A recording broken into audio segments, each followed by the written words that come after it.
भगवान श्री कृष्ण कहते हैं पार्थ,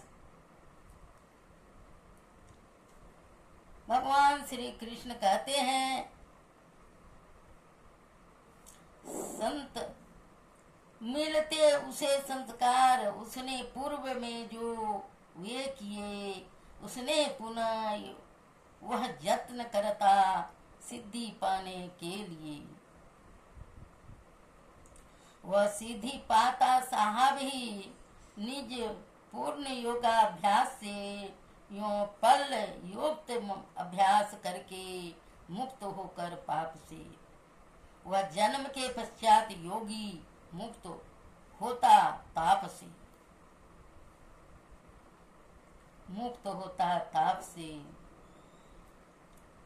वह हो कहीं पर पार्थ उसका नाश होता नहीं, कल्याणकारी कर्म से दुर्गति न होती कहीं जाता कहीं।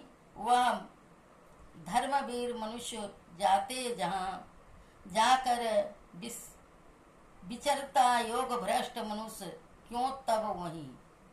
वह पुण्य फल को भोग कर आता जगत में जन्म ले, श्रीमान पावन वंश पाता गृहनिका निवासी जहाँ भले। यह जन्म पाता परम ज्ञानी योगियों के वंश में, जहाँ जन्म लेना है दुर्लभ सु कुल अवतंस में। संत महात्माओं का कथन उदाहरण में लाने योग होता है। फिजूल बोलने वाले को लोग पागल कहते हैं। संत लोग फिजूल नहीं बोलते, उनकी वाणी अकाट्य और ध्रुव होती है। मृषा न होई देव ऋषि वाणी। हम लोग शरीर और संसार में आकर फंस गए हैं, पहले शरीर में तब संसार में। इससे कैसे छूटना होगा? शरीर और संसार में बड़ा मेल है। जब हम शरीर से छूट जाएंगे तो संसार से भी छूट जाएंगे, लेकिन हम लोग तो गाढ़े बंधन में बंध गए हैं। संत राधा स्वामी जी महाराज कहते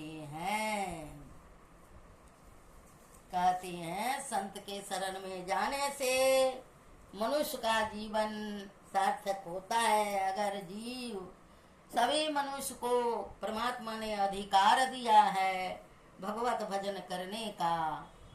एक समय था जो उच्च कुल के ब्राह्मण लोग, पंडित लोग, वेद को पढ़ने नहीं दिया जाता था नारी लोगों को, नीचे जाति लोगों को। लेकिन यहाँ गुरु संत महात्मा कहते हैं जितने मनुष्य तनधारी हैं, ईश्वर का सभी संतान है, सबका मालिक एक है, सबका रास्ता एक है। प्रभु तक पहुँच जाने के लिए यह मनुष्य का तन जो मिला है देवता को भी दुर्लभ है। यह देवता भी तरसते हैं जो मनुष्य का जीवन मिले तो भगवत भजन करके वह आनंद प्राप्त करें। जो कबीर दास जी कहते हैं, आवा बुलावा बैकुंठ से दिया कबीरा रोय, जो सुख साधु संग में सो बैकुंठ न होए। ऐसे ऐसे वाणी संतों की है। यहाँ मृत्यु भुवन में साधु संत के संग में वह आनंद है जो परमात्मा का कहते हैं। ऐसी मरनी को मरे जो दिन में 100 बार, वह मरने की कला सीख लेते हैं और परमात्मा का आनंद पाते हैं भजन करके। इसी में कहते हैं नाम हरि का जपले बंदे, फिर पीछे पछताएगा रे, फिर पीछे पछताएगा। नाम हरि का जपले बंदे, फिर पीछे पछताएगा रे, फिर पीछे पछताएगा।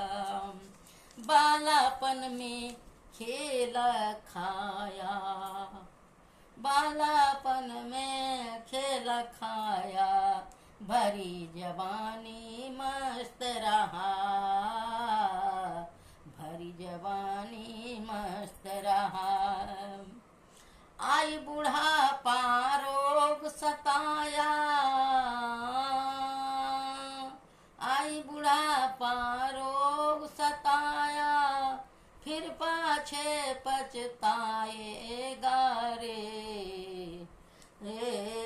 फिर पाछे पछताएगा। नाम हरि का जप ले बंदे, फिर पीछे पछताएगा रे, फिर पीछे पछताएगा, फिर पीछे पछताएगा रे, फिर पीछे पछताएगा।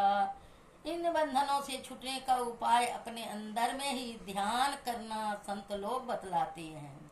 अंदर ही अंदर चलकर एक शरीर को पार कर दूसरे शरीर में प्रविष्ट होना होगा। इस प्रकार सब शरीरों को पार कर अंत में आपका शुद्ध स्वरूप बच जाएगा। इसका नाश नहीं होता है। शरीर का ज्ञान रखने वाला भी शरीर के अंदर ही है, बाहर नहीं। संत श्री रघुनाथ दास जी कहते हैं, जागृत में चक्षुन में वासा, लिंग देई कंठ निवासा, कारण तनु हृदय में राजे, तुरिये अवस्था गगन गराजे। इसी को उपनिषद में कहा है, नेत्रस्थम जागृतम विद्यात, कंठे स्वप्न समाविशेत, सुसप्तम हृदयस्थम तुतुर्यम मूर्धन्यम संस्थितम। संत वाणी का उपनिषद में आया है कि हम जागृत में आंख में रहते हैं। अब प्रश्न होगा कि हम दाईं आंख में रहते हैं या बाईं आंख में। न दाईं में न बाईं में रहते हैं, दोनों आंखों के मध्य में रहते हैं। जहाँ से दोनों आंखों में चेतन धार आती है उसे तीसरा नेत्र कहते हैं। वह अंधकार और प्रकाश का मध्य है। उसी को कबीर साहब ने बक भौरा कहा है। श्री सतगुरु महाराज की जय। इसी को कहते हैं मनुष्य में जी मनुष्य जन्म लिए हैं, अगर गुरु धारण नहीं किए हैं तो गुरु कहते हैं। कबीरदास जी का एक भजन है, ते नर खर को कर सम जग में, वृथा जन्म गमाई हो। ते नर कर को कर सम जग में, वृथा जन्म गमाई हो। अमृत छोड़ी विषय रस पीबे, दिग दिग तिनके ताई हो।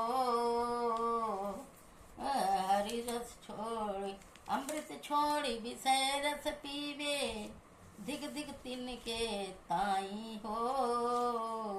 हरि वेल की कोरी तुमड़िया, सब तीरथ करी आई हो।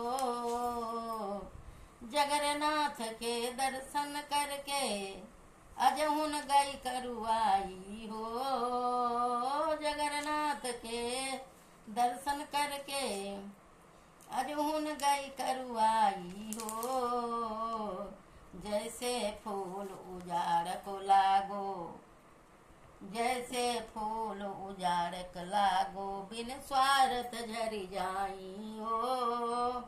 कहे कबीर सुनो भाई साधु, कहे कबीर सुनो भाई साधु, अंत काल पछताई हो। कहे कबीर बचन गुरु के, अंत काल पछताई हो। जिनकी लगन गुरु तो नाही, जिनकी लगन गुरु सुनाई।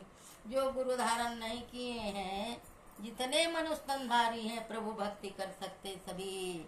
और अवागमन सम दुख दूजा है नहीं जग में कोई, इसके निवारण के लिए प्रभु भक्ति करनी चाहिए। ये साधनों का घर, मोक्ष का द्वार, ये परमात्मा तक जाने का यह रास्ता मनुष्य को मिला है, किसी जीव को नहीं है। न पेड़ पौधा गाछ वृक्ष, 4 शास्त्र, 4 वेद, 6 7 18 पुराण किसके लिए है? केवल मनुष्य के लिए है।